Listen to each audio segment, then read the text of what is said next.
अस्सलाम वालेकुम, मैं हूं मोहम्मद इस्माइल और आप देख रहे हैं स्मैश कोड। जैसा कि हमने जावास्क्रिप्ट की प्लेलिस्ट शुरू की हुई है और हम अरे के लेक्चर्स ख़त्म कर चुके हैं, तो हमारा नेक्स्ट लेक्चर है ऑपरेटर्स का। इसमें हम अरिथमेटिक ऑपरेटर्स देखेंगे जो हमारे मैथ के सिंपल होते हैं और असाइनमेंट ऑपरेटर देखेंगे।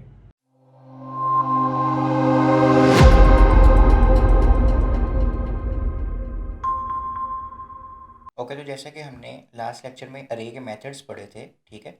अब हमारे अरे के मेथड्स कंप्लीट हो गए हैं। अब हमने अगर जब हम अरे के मेथड्स शुरू कर रहे थे और ये सारे डेटा टाइप्स पढ़ रहे थे, तब हमने देखा था कि हमारे पास ऑपरेटर्स होते हैं। तो वो ऑपरेटर्स को हमने कहा था कि हम डिटेल में पढ़ेंगे, तो वो आज के लेक्चर में हम डिटेल में पढ़ेंगे। There are different type of JavaScript operators. कौन कौन से होते हैं? Arithmetic operators, assignment operator, comparison operator, logical operators, ternary operator and bitwise operator. तो ये हमारे पास 6 किस्म के ऑपरेटर्स हैं।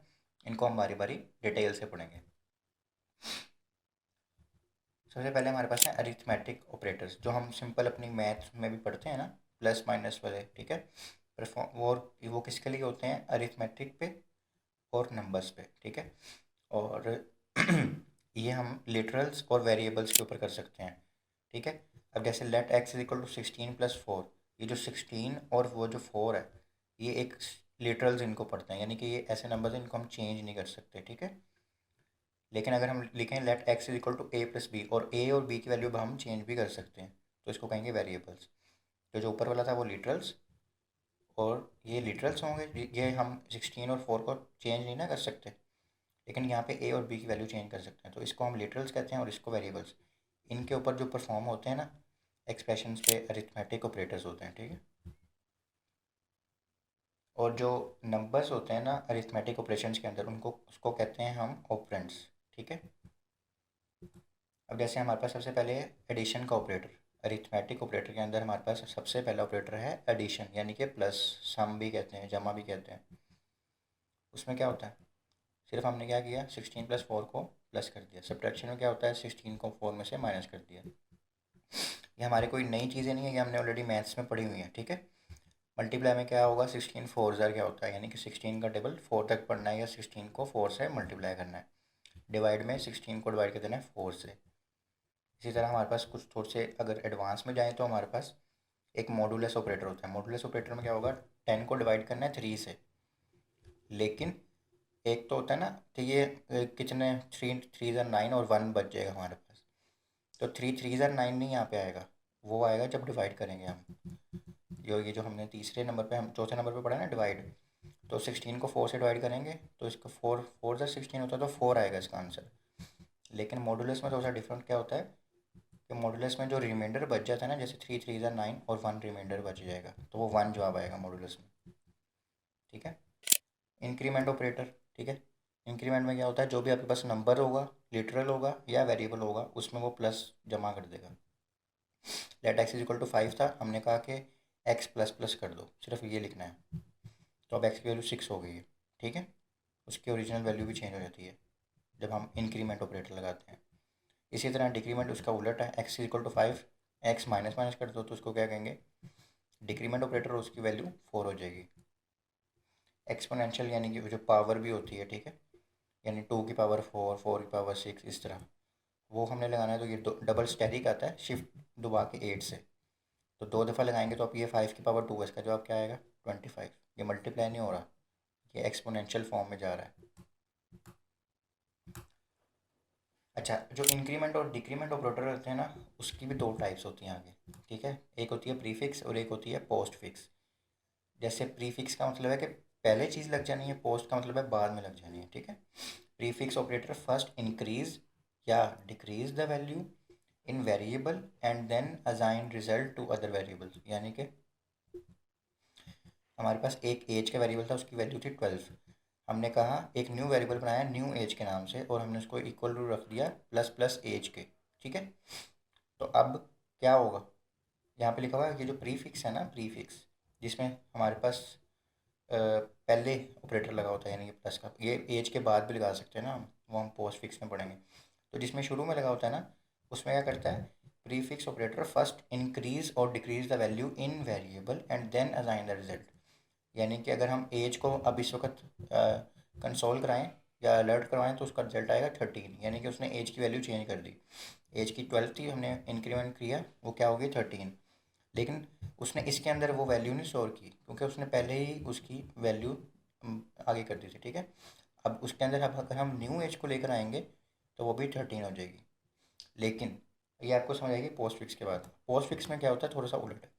अगर इसकी 12 थी, अब हमने पोस्ट फिक्स में क्या किया, प्लस बाद में लगाया, एज पहले लिखा है, तो अब न्यू एज के अंदर क्या वैल्यू स्टोर होगी, जो एज की वैल्यू थी यहाँ पे वो थी 12, ठीक है।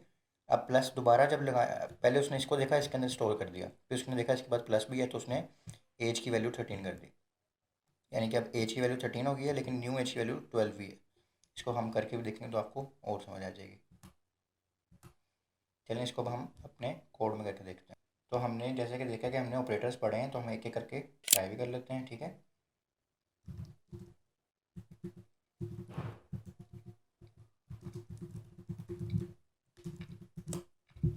सबसे पहले हम देखते हैं जी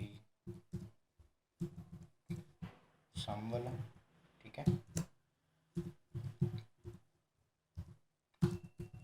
ऐड भी कह सकते हैं इसको हम इसमें लिखते हैं let x is equal to 16। अच्छा, एक्स हमने ऑलरेडी यूज़ किया हुआ है पहले पीछे किसी लेक्चर में, तो हम उसको नहीं कर सकते, तो हम इसमें लिख देते हैं add is equal two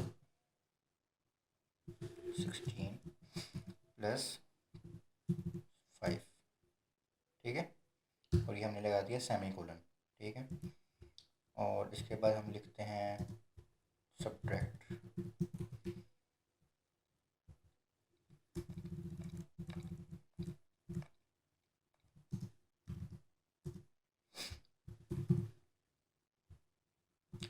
is equal to 16 minus 5, ठीक है।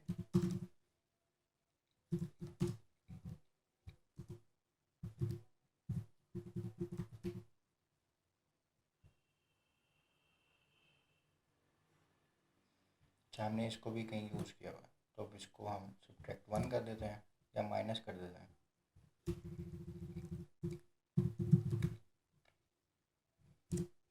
Late multiply is equal to 64 4 ज़रा कर देते हैं, ठीक है। तो मैं वेरिएबल्स के नाम आपके सामने इस तरह रख रहा हूँ ताकि वो आपको समझ आए प्री डिफाइंड। अगर हम कमेंट्स लिखें या ना लिखें वो फिर भी प्री डिफाइंड है, समझ आ रही है कि इसमें हम मल्टीप्लाई का आंसर लेके आ रहे हैं, ठीक है।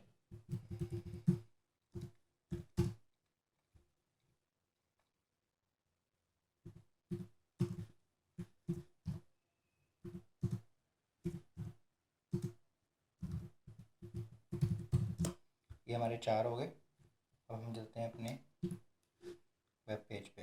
अब हम अगर हम ऐड को बुलाएंगे क्या उसका आंसर है, तो उसका आ रहा है 21, क्योंकि 16 और 5 क्या होते हैं 21। और माइनस में करें अगर तो 11। और अगर हम मल्टीप्लाई में बुलाएं तो 4 4 ज़ार 16। और डिवीजन में अगर हम बुलाएं तो 5, क्योंकि 25 को डिवाइड करें 5 से तो 5 आता है, ठीक है। ये तो हमारे बेसिक 4 मैथ के ऑपरेशन लोग जो हमें ऑलरेडी पता थे, ठीक है। अब देखते हैं हमारे पास और कौन सा मॉडुलस है, ठीक है। इसमें क्या करना है हमने, इसमें अगर हम सपोज 25 को ही ले लेते हैं, ठीक है। मॉडुलस का ऑपरेटर आपके पास आएगा शिफ्ट दबा के 5 से, ठीक है। हमने वही वाला एक्सप्रेशन लिखा है जो हमने डिवीजन में लिखा था, ठीक है। अब अगर हम मॉडुलस को बुलाएं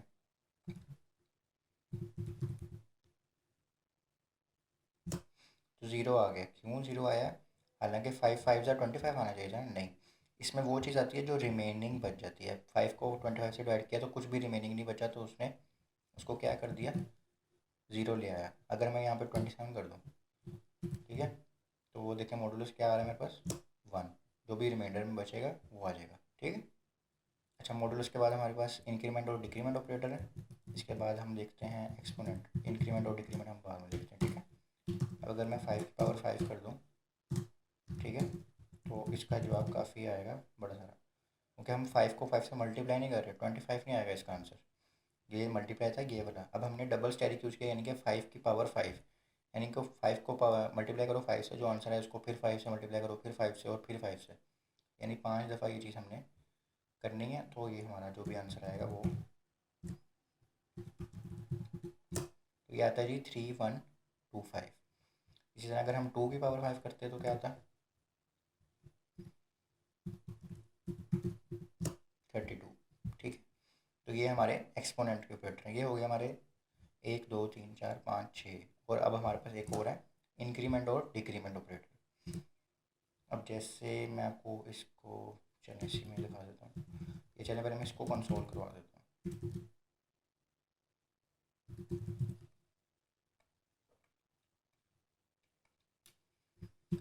इसमें हमने देखा कि हमारे पास जी ऐड का आंसर क्या है।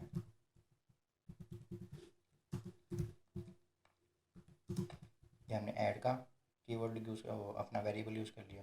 ठीक है, उसके बाद फिर हमने प्लस लगाया। सब्ट्रैक्ट का आंसर इज, यहाँ पे प्लस की कंकैटिनेशन हो रही है जो हमने लास्ट लेक्चर्स में ऑलरेडी पढ़ा हुआ है। आपको आई टैग में भी आ जाएगा उसमें कंकैटिनेशन का, अगर आपने नहीं देखा हुआ। ठीक है, तो इस तरह आप किसी भी चीज़ को कंसोल भी करवा सकते हैं और अलर्ट भी करवा सकते हैं, क्योंकि हम अभी कंसोल में ही पढ़ रहे थे। Add answer is 21, subtract answer is 11। ठीक है, तो आप ये चीज़ें कर सकते हैं। इसके बाद हमारे पास है इंक्रीमेंट और डिक्रीमेंट ऑपरेटर। सपोज करें let age is equal to है जी 20। ठीक है, अब मैं करता हूँ एज, अच्छा मैं कंसोल डॉट लॉग करवाता हूँ एज को।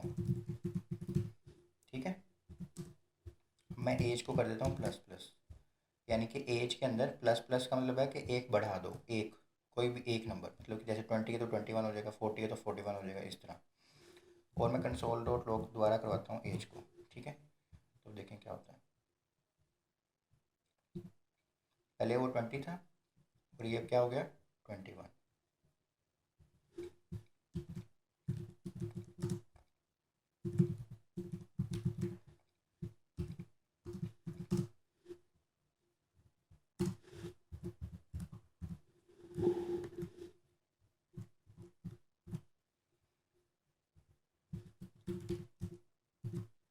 ठीक है, ओके हो गया। बिफोर इंक्रीमेंट 20 था, आफ्टर इंक्रीमेंट क्या हो गया 21।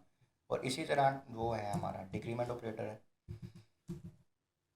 अब हम अगर एज को कर दें जी माइनस, चलिए दोबारा पहले तो कंसोल कराए ना, या बल्कि अब हमारी, अच्छा अब हमारी जो एज की वैल्यू है ना वो क्या है 21। यहाँ तक हमने कंसोल कराया, हमारे पास एज की वैल्यू 21। अब एज को हम कर देते हैं माइनस माइनस। ठीक है, इसका मतलब क्या होगा कि एज की वैल्यू में से एक माइनस कर दो और दोबारा हम इसको कंसोल कराते हैं। इसमें हम लिख देते हैं आफ्टर डिक्रीमेंट।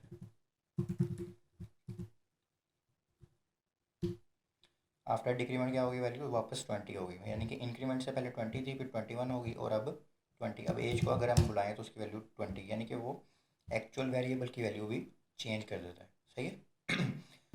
अच्छा, यहाँ तक तो हमारे हो गए ये सिंपल इंक्रीमेंट और डिक्रीमेंट ऑपरेटर। अब हम देखते हैं कि प्रीफिक्स क्या होता है और पोस्टफिक्स क्या होता है। प्रीफिक्स में हमारे पास क्या होना है, लेट हम करते हैं कि एज इज इक्वल टू 16। ठीक है, अच्छा जी एज हमारे पास ऑलरेडी यूज़ हुई है यहाँ पे, तो एज इज कर लेते हैं। ठीक है, अब हम क्या कह रहे हैं उसको, हम उसको कहते हैं कंसोल करवाओ एज को। Age age is before prefix increment. ठीक है, यहाँ हमने प्लस करवाया और age is after prefix. Okay हो गया। अब हम ये जो यहाँ पे हम न्यू एजेस एक बनाते हैं वेरिएबल, यूज़ तो नहीं हुआ ना, ठीक है, और उसको इक्वल रखते हैं हम, ये हमने लगाया प्रीफिक्स। ठीक है, इंक्रीमेंट ऑपरेटर में प्रीफिक्स का मतलब है शुरू में प्लस प्लस लगेगा या माइनस माइनस लगेगा, जो भी मर्जी हो, पर प्रीफिक्स और पोस्ट फिक्स होता है वो। और यहाँ पे हमने लिख दिया एजिस। ठीक है, अब इसका ऑलरेडी मतलब क्या हो रहा है, इस पूरी लाइन का मतलब ये हो रहा है कि न्यू एज के अंदर एक चीज़ स्टोर करवा दो। स्टोर कैसे करवानी है, पहले वन, ये जो प्लस प्लस लगा है ना, इसका मतलब है 1 प्लस एजिस। एजिस की क्या वैल्यू है 16, सही है। तो एजिस की वैल्यू है 16, तो वो उसमें 1 प्लस कर दो। पहले इसके पास 1 आया, फिर प्लस का निशान आया, फिर एजिस की वैल्यू आई, तो उसने न्यू एजिस की वैल्यू के अंदर ये सारा कुछ स्टोर करना है, ठीक है। अब जब आप इंक्रीमेंट ऑपरेटर ये शुरू में लगा रहे हैं ना, तो वो एजिस की वैल्यू भी चेंज कर देगा पहले ही, और फिर उसके अंदर इसके अंदर स्टोर कर देगा, ठीक है। पोस्ट फिक्स में इससे उलट होता है। अभी मैं कंसोल आपको करके दिखाता हूँ तो आपको समझ आ जाएगी, ठीक है। और यहाँ पे हम एजिस नहीं लेंगे, यहाँ पे हम, और यहाँ पे हम एक और कंसोल कराएंगे, यानी कि न्यू एज जो हमारा एक नया वेरिएबल हमने बनाया है उसकी वैल्यू भी तो हम देखनी है ना।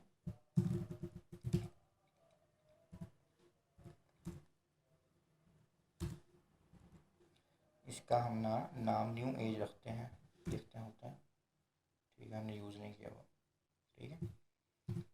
अब हम इसको कंसोल करके देखते हैं। न्यू एज, यहाँ कोई स्पेलिंग, अच्छा एन छोटा है हमारा, ठीक है।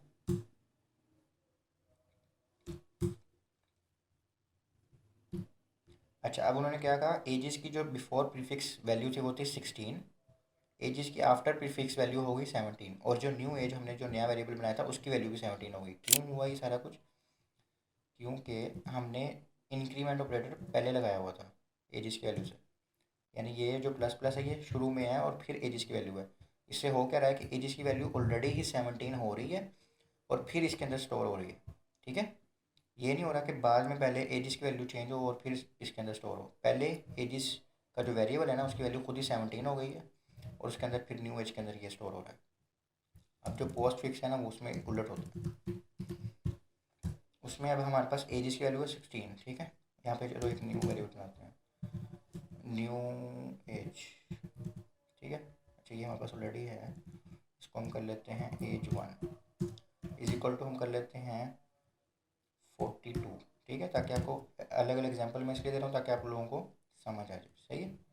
इसको हम यहाँ से कॉपी करते हैं और यहाँ पे हम एजिस, एज 1 था, एज 1 बिफोर पोस्ट फिक्स, ठीक है, इंक्रीमेंट, और यहाँ पे भी वैल्यू एज 1, ओके हो गया। इसके बाद हमने एक न्यू वेरिएबल बनाया न्यू एज 1 के नाम से, ठीक है, इज इक्वल टू हमने रख दिया उसको। अब हमने ये जो शुरू में प्लस लगा रहे थे ना इसको अब हमने बाद में लगाना है, और इसका मतलब ये है कि पहले उसको 16 मिल रहा है, ठीक है, और ये फिर प्लस हो रहा है और ये 1 हो रहा है, और ये 16 कहाँ से मिल रहा है उसको, एज 1 की वैल्यू से।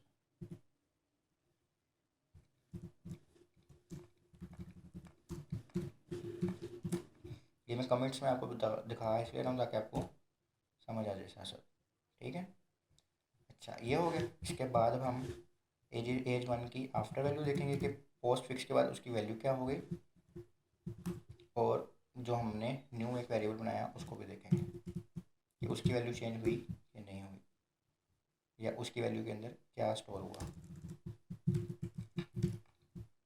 ठीक है। अच्छा जी, अब हमारे पास एज 1 की वैल्यू थी 42, एज 1 की पोस्ट फिक्स के बाद वैल्यू हो गई 43, लेकिन जो हमने न्यू वेरिएबल बनाया था उसकी वैल्यू अभी भी 42 ही है। क्यों, उसी का सवाल मैंने पहले भी बताया कि यहाँ पे जब वैल्यू स्टोर हो रही थी ना, यहाँ पे पहले ही इंक्रीमेंट हो रहा था, उसके बाद वैल्यू इसके अंदर स्टोर हो रही थी।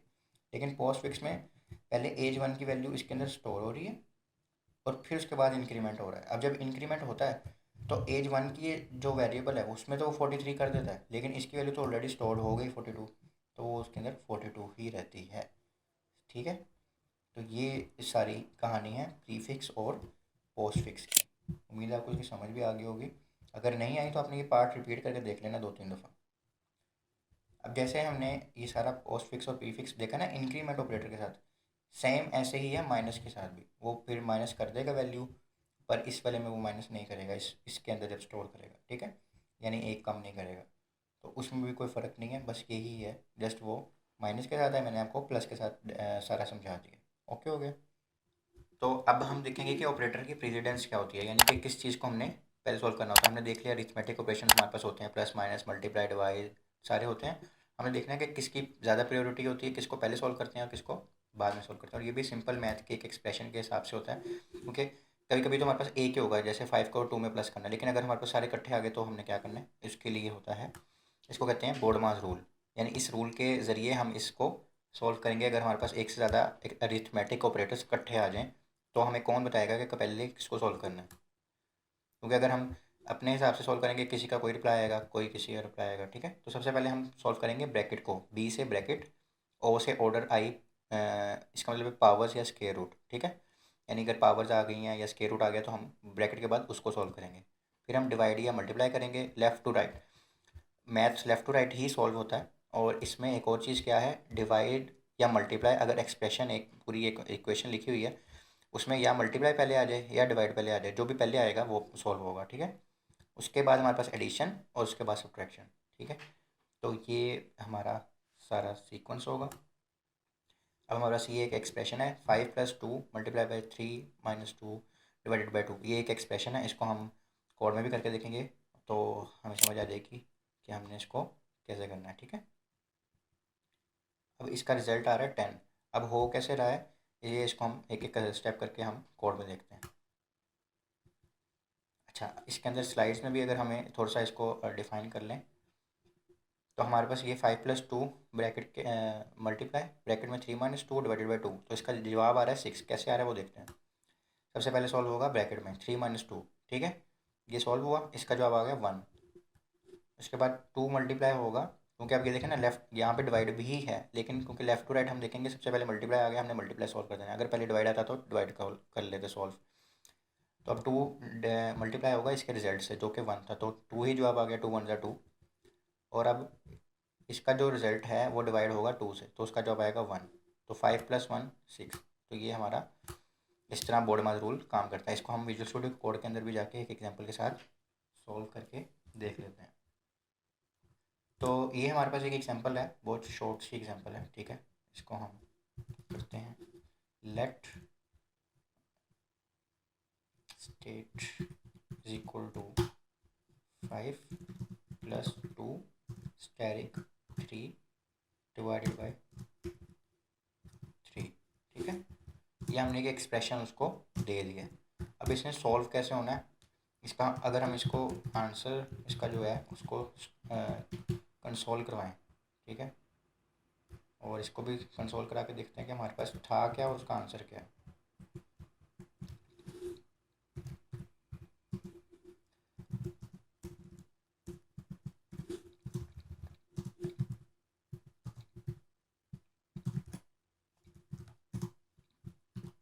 ठीक है, अब हमने लिख लिया। अब हम इसको देखते हैं कंसोल पे जाके कि हमारे पास क्या आंसर आ रहा है इसका।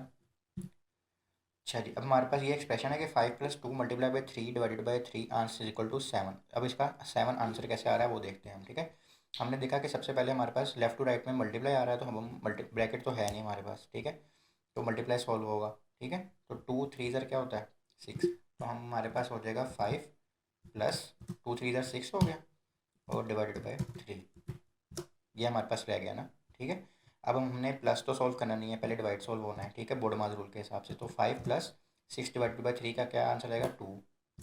तो 5 + 2 क्या हो जाएंगे 7। तो इस तरह ये बोर्डमास रूल काम करता है, ठीक है। इस तरह ही आपने अगर अरिथमेटिक ऑपरेटर्स यूज़ करने हैं तो वो काम करेंगे। इसमें ब्रैकेट भी लगा देंगे तो वो पहले ब्रैकेट सॉल्व करेगा, ठीक है। तो इस तरह आपका लेफ़्ट टू राइट सारी चीज़ें सॉल्व होंगी। उम्मीद है आपको इसकी भी समझ आ गई होगी। अच्छा, इसके बाद हमारे पास है जी असाइनमेंट ऑपरेटर। ये हमने ऑलरेडी भी पढ़ा हुआ है कि इज इक्वल टू यूज़ होता है किसी वेरिएबल को वैल्यू असाइन करने के लिए। यानी कि 25 एक्स को रखने के लिए कि एक्स की वैल्यू है 25, हम उसके लिए इज इक्वल टू यूज़ करते हैं, ठीक है। तो इसको कहते हैं असाइनमेंट ऑपरेटर। इससे पहले हमने पढ़े थे अरिथमेटिक ऑपरेटर्स। तो ये दो ऑपरेटर हमने इस लेक्चर में कंप्लीट किए हैं, ठीक है। असाइनमेंट ऑपरेटर ने क्या किया, 25 को एक्स के असाइन कर दिए, ठीक है। अब हमारे पास थोड़ी सी डिफरेंट किस्म की हैं। अब जैसे इज इक्वल से क्या हुआ, x is equal to y, x is equal to y, यानी कि ये एक एग्जांपल दे रहे हैं और उसका एक और तरह से भी मतलब बता रहे हैं। अगर हम लिखें प्लस इज इक्वल टू, ठीक है, ये भी एक ऑपरेटर है, तो इसका मतलब होगा, यानी कि एग्जांपल दे रहे हैं x plus is equal to y, यानी कि हम यहाँ लिख सकते हैं एक्स प्लस इक्वल टू 16 या एक्स की कोई वैल्यू हो सकती है, वाई की कोई वैल्यू हो सकती है, समझ रहे हैं ना आपको, वेरिएबल्स का सिर्फ एक एग्जांपल के तौर पे। इसका मतलब यह है, इस पूरी लाइन, इस लाइन को अगर हम और सिंपल करें, इसका मतलब ये है कि एक्स की वैल्यू में एक्स को प्लस वाई कर दो, ठीक है। जैसे हम इंक्रीमेंट ऑपरेटर पढ़ रहे थे तो वन प्लस वाई कर रहे थे हम, ठीक है। यानी कि हम कर रहे थे एज प्लस प्लस एज, तो क्या हो रहा था, जो भी एज की वैल्यू, सपोज एज की वैल्यू 16 थी, तो क्या हो रहा था, प्लस प्लस एज यानी कि 17, यानी कि 1 + 16 कर रहे थे हम। तो यहाँ पे क्या हो रहा है, x plus is equal to y, यानी कि एक्स प्लस वाई करना है, ठीक है। अगर माइनस है तो एक्स माइनस वाई हो जाएगा, अगर स्टेरिक है तो स्टेरिक वाई, डिवाइड मॉडुलस है तो मॉडुलस, और एक्सपोनेंट है तो एक्सपोनेंट। यानी कि हम इस तरह भी यूज़ कर सकते हैं। हमने ये पूरी लाइन लिखनी है ना, x equal to x plus y, तो उसकी जगह हम x plus is equal to y भी लिख सकते हैं, तो और शॉर्ट हो जाता है, ठीक है। इसमें और कोई भी न्यू चीज़ नहीं है, ये सारी चीज़ें हमने पढ़ ली हैं ऑलरेडी। इसको भी हम एक दो को कोड में करके देख लेते हैं। अच्छा, ये हमारे पास असाइनमेंट ऑपरेटर है, इसमें हमने ऑलरेडी ये देखें कितनी दफ़ा तो चीज़ें असाइन की, जैसे एज 1 को 42 के इक्वल रखा है, तो ये भी असाइनमेंट ऑपरेटर यूज़ हुआ है, ठीक है। तो जो अभी हमने कुछ एक दो न्यू एक्सप्रेशन पढ़े हैं वो मैं आपको बता देता हूँ।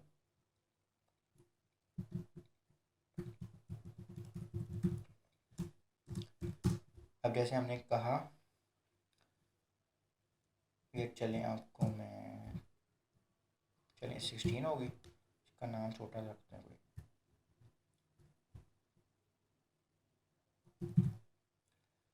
ठीक है। और लेट 2 इज इक्वल टू 20, ठीक है। अब हमने 1 और 2 को, ये देखें, मैं कह रहा हूँ कि मैंने एक्स और वाई को प्लस करना है, तो मैं ये भी लिख, और मैंने उसको किसी और वेरिएबल में स्टोर करना है, किसी और में भी स्टोर कर सकता हूँ, और इस इनमें से दोनों में से भी किसी और के इक्वल रख सकता हूँ। यानी कि मैं ये भी कर सकता हूँ ना, लेट 3 इज इक्वल टू 1 + 2, ठीक है, ये भी कर सकता हूँ मैं। और मैं कंसोल पे अगर जाकर देखूँ 3 को बुलाऊँ तो ये 36 हो गया। 36 कैसे हुआ, उसने 20 और 16 को प्लस किया। अब मैं ये तो कर ही रहा था, पहले भी कर ही रहा था, अब न्यू क्या हमने सीखा, मैंने 1 की ही वैल्यू चेंज करनी है, और 1 के अंदर 1 और 2 को भी प्लस करना है, ठीक है। मैं ये कर सकता था 1 इक्वल टू 1 + 2, ठीक है। अगर मैं कंसोल करवाऊँ 1 को, ठीक है, और इसी को कंसोल कराऊँ दोबारा इस एक्सप्रेशन के बाद, तो उसकी वैल्यू देखिएगा, पहले 1 की वैल्यू थी 16, तो पहले उसकी वैल्यू आ गई 16, और उसके बाद क्या आ गई 36, यानी कि उसने उसको प्लस कर दिया। जस्ट मैं इसको ही चेंज कर रहा हूँ, सिर्फ इसको, ये मैं प्लस इज इक्वल टू 2 कर रहा हूँ। अब इसका मतलब वही है जो अभी हमने लिखा था, क्या मतलब था इसका, 1 इज इक्वल टू 1 + 2, ठीक है, और कोई फ़र्क नहीं हुआ ना, हमारे वैल्यूज चेंज होंगे। मैंने रिफ्रेश किया, 16 और 2 36 ही है, यानी अगर मैं 10 और 10 भी कर दूँ उसको, तो आपको आंसर यानी कि ईजिली समझ आ जाएगा कि हमारे आंसर सही आ रहे हैं, ठीक है। 10 और उसको प्लस करके 20, तो ये हमारे ऑपरेटर हैं, उसको हम किसी भी तरह यूज़ कर सकते हैं। 1 is equal to minus is equal to, sorry, minus is equal to 2 भी कर सकते थे, ठीक है। और 1 is equal to asterisk is equal to 2 भी कर सकते थे। तो ये हम जिस तरह मर्जी चाहें हम अपने ऑपरेटर्स यूज़ कर सकते हैं। 1 divided by is equal to 2, सारों का मतलब यही है कि 1 को और 2 के साथ डिवाइड कर दो, ठीक है। तो यानी कि हम अपना बस अपना काम सिंप्लीफाई कर रहे हैं चीज़ों में, लंबा नहीं लिख रहे कोड, तो ये हम कर सकते हैं, ठीक है। तो ये सारे असाइनमेंट ऑपरेटर आपके पास आ गए हैं, ठीक है। तो ये था जी, हमने आज ऑपरेटर्स पढ़े हैं, असाइनमेंट ऑपरेटर पढ़े हैं, और अरिथमेटिक ऑपरेटर्स पढ़े हैं। उम्मीद आपको समझ आई होगी, अगर समझ नहीं है तो आपने इसकी प्रैक्टिस करनी है, तो आपको फिर समझ आ जाएगी। अपना बहुत सारा ख्याल रखिएगा, मिलते हैं अगले लेक्चर में, अल्लाह हाफिज़।